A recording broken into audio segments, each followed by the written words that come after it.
And is this possibly the last time that you're Captain America? It is. Bob Iger makes 400 times what his lowest worker is. And I think that's a shame, Bob. Now at a juncture where I can say no. I don't want to make another... I don't know. Does anyone want me to do it again? Asked me to do a season 2, and they offered me half the money. I'm like, wow, it's going to take me twice the amount of work for half the amount of money. Black Widow star Scarlett Johansson is now suing Disney. Natalie AI thing seems utterly preposterous and ridiculous, and even for an MCU show, I'm finding it to be a little bit of a bridge too far to go. The heist crew, all lame. Every single one of them, all lame. The Marvel Cinematic Universe is collapsing. Not from some cosmic villain or multiverse crisis, but from something far more devastating. The very people who built this empire are walking away. A-list stars who once proudly wore the superhero mantle are now quietly stepping back. Major films are getting indefinitely shelved, and Disney executives are hitting the panic button behind closed doors. The breaking point? A Disney Plus series that was supposed to be Iron Man's legacy, but instead became the symbol of everything wrong with modern Marvel. What started as whispers in Hollywood has exploded into full-scale revolt. Jeremy Renner, the loyal soldier who survived a near-fatal accident, was insulted with an offer so low it felt like betrayal. Brie Larson, once positioned as the future of the franchise, openly questioned whether anyone even wants her back. Scarlett Johansson took the nuclear option and sued Disney, winning a settlement that shattered Marvel's untouchable reputation. Even Robert Downey Jr., the man who started it all, has gone completely silent after the studio crossed a line they can never uncross. The domino effect has been brutal. Chris Hemsworth won't commit to Thor's future. Mark Ruffalo gives vague non-answers about Hulk's return. Elizabeth Olsen stepped away entirely despite being central to Marvel's emotional core. Simu Liu's once enthusiastic social media presence has gone dead silent. Behind the scenes, visual effects teams are revolting against impossible deadlines, and Kevin Feige himself seems to be losing his grip on the machine he built. But the real shock came when Disney did something unprecedented. They hit pause on almost everything. Avengers: Secret Wars, once teased as the massive climax of their next saga, has been quietly shelved for retooling. The Fantastic Four has no firm production schedule. Blade remains stuck in development hell. Dozens of Disney Plus series have vanished into limbo. This isn't strategic planning. This is damage control on a scale Marvel has never faced. We already know that those out there like Dominique Thorne, the main actress of the show who plays Riri Williams, after really going after fans and really going after the critics, it's only making matters worse for both Disney and Marvel. The catalyst for this meltdown was supposed to be a victory lap. Ironheart, starring Dominique Thorne as Riri Williams, was marketed as Iron Man's natural successor, a brilliant young inventor building her own high-tech armor, carrying the torch into Marvel's next phase. But instead of launching a new era, the series exposed just how hollow the Marvel machine had become. Multiple delays plagued the production. The studio's support felt forced and corporate rather than genuine. Even the promotional materials screamed desperation rather than confidence. The breaking point came when Marvel recycled old footage of Robert Downey Jr. praising the character, editing it to look like fresh endorsement for the series. When Downey discovered his likeness had been used without consent, he was reportedly furious. This wasn't just a marketing misstep, it was a betrayal of trust from the man who literally saved Marvel Studios from bankruptcy. According to multiple insiders, Downey stopped returning Kevin Feige's calls after that incident. If even Iron Man couldn't trust Marvel anymore, the writing was on the wall. If you're as shocked as I am by how quickly Marvel's empire is crumbling, smash that like button and subscribe. Because Hollywood's biggest stories like this don't stay buried for long, and you'll want to be here when the next bombshell drops. Jeremy Renner's exit perfectly captured the studio's changed priorities. After nearly losing his life in a snowplow accident, the Hawkeye star made it clear he was still willing to return for a second season of his Disney Plus series. Instead of honoring his loyalty, Disney offered him half his previous salary for twice the work. Renner's bitter response said it all. Why did you think I'm only half the Jeremy? Because I got run over? That wasn't just frustration. That was a man realizing his years of dedication meant nothing to the corporate machine. The Jeremy Renner situation sent shockwaves through the Marvel cast.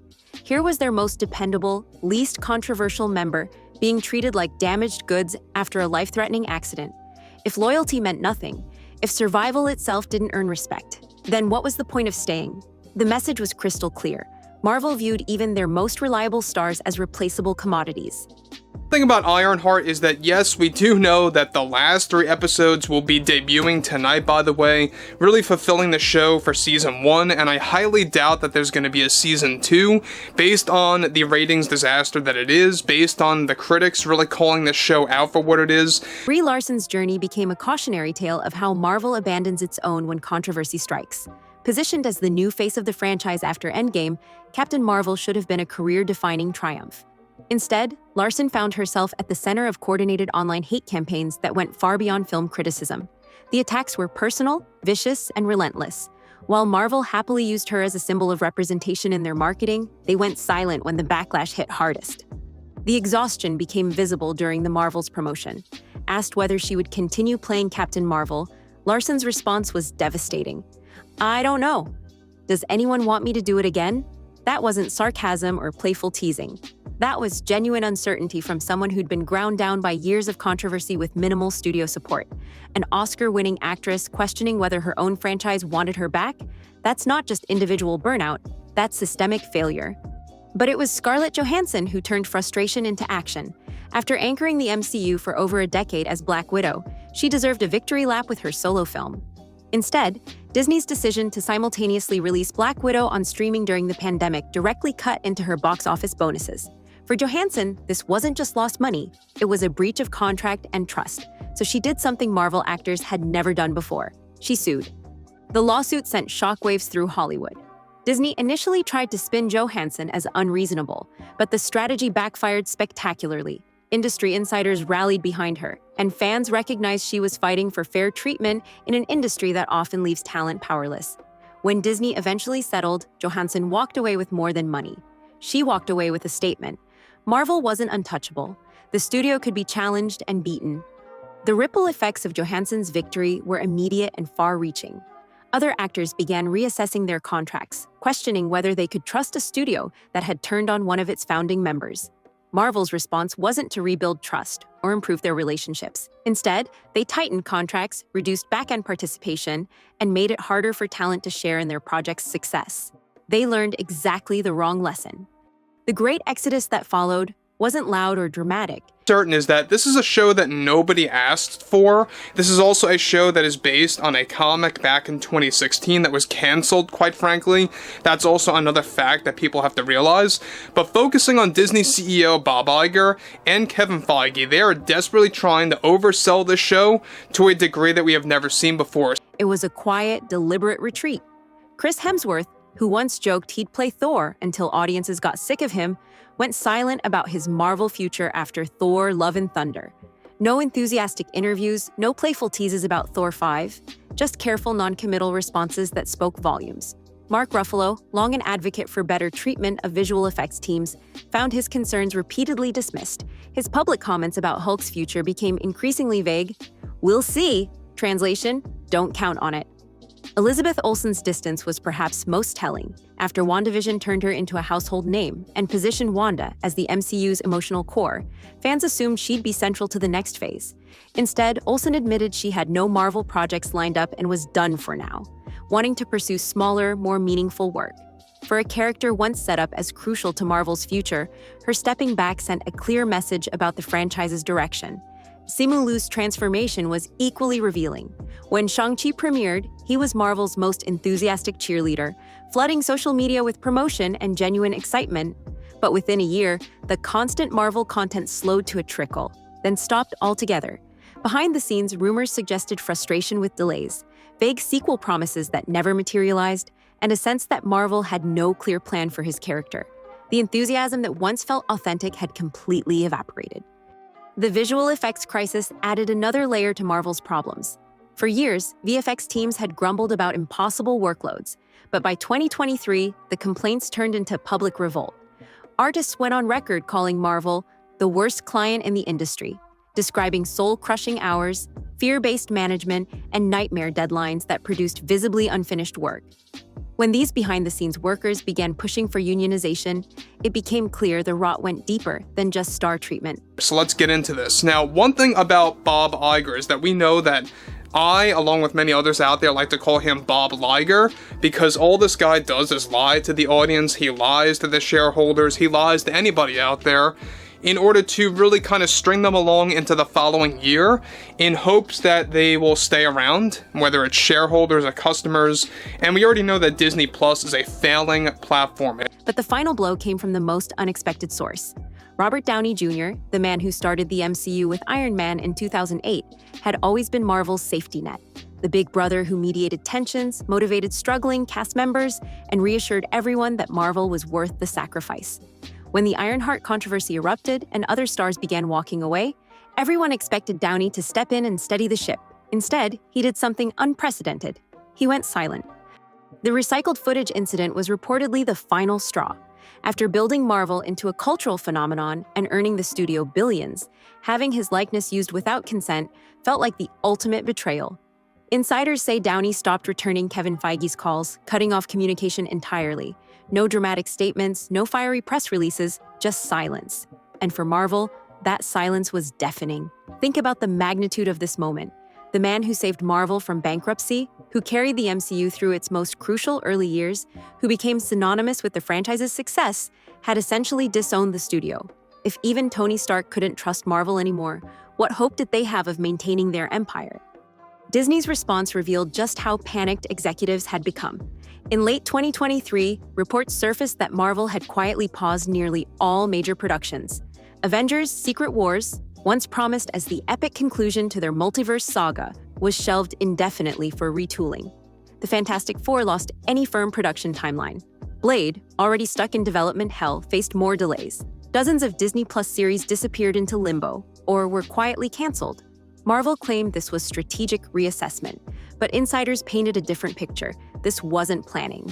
This was paralysis. Executives weren't refining their vision.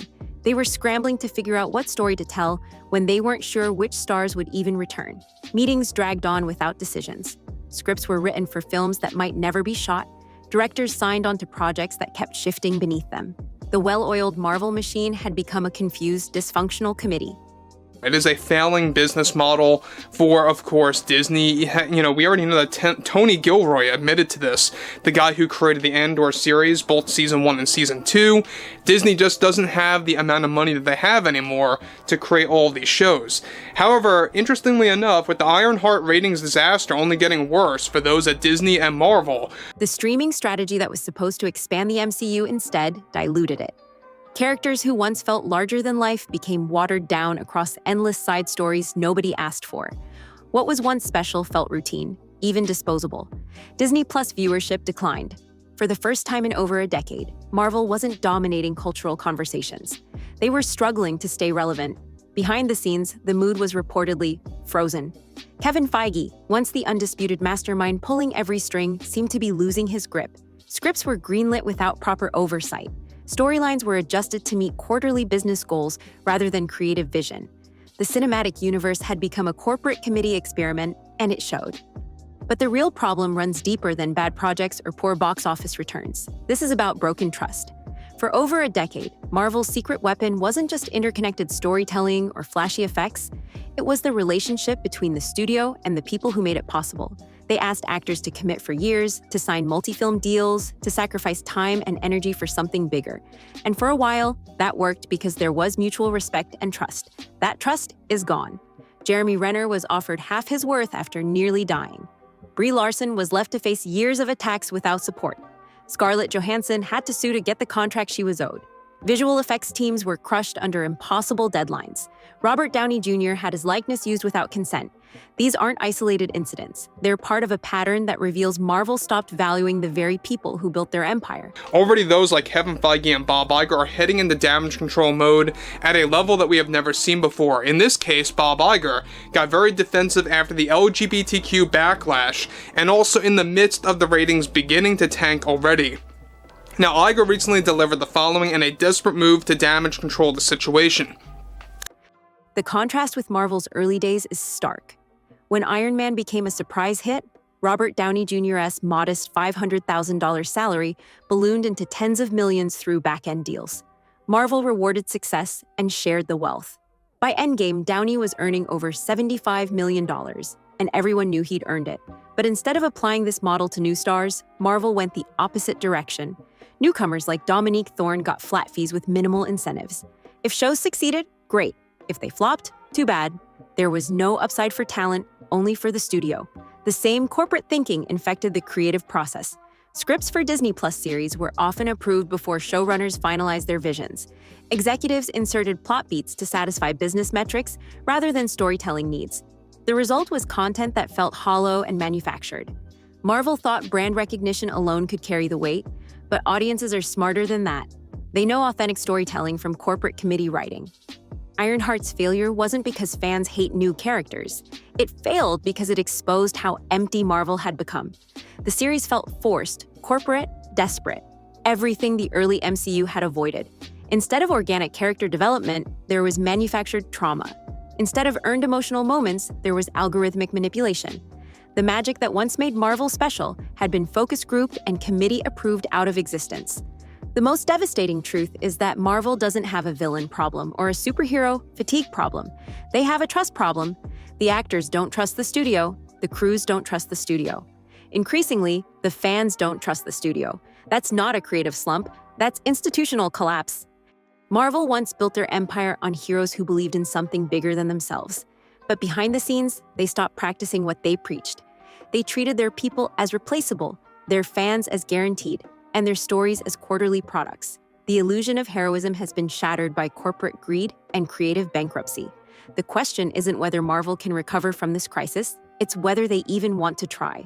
When your own Iron Man won't return your calls, when your most loyal stars are walking away, when your audience is checking out, maybe it's time to admit that some empires are too broken to save. The Marvel Cinematic Universe asked us to believe in heroes. Now the real question is, who's going to save Marvel from itself?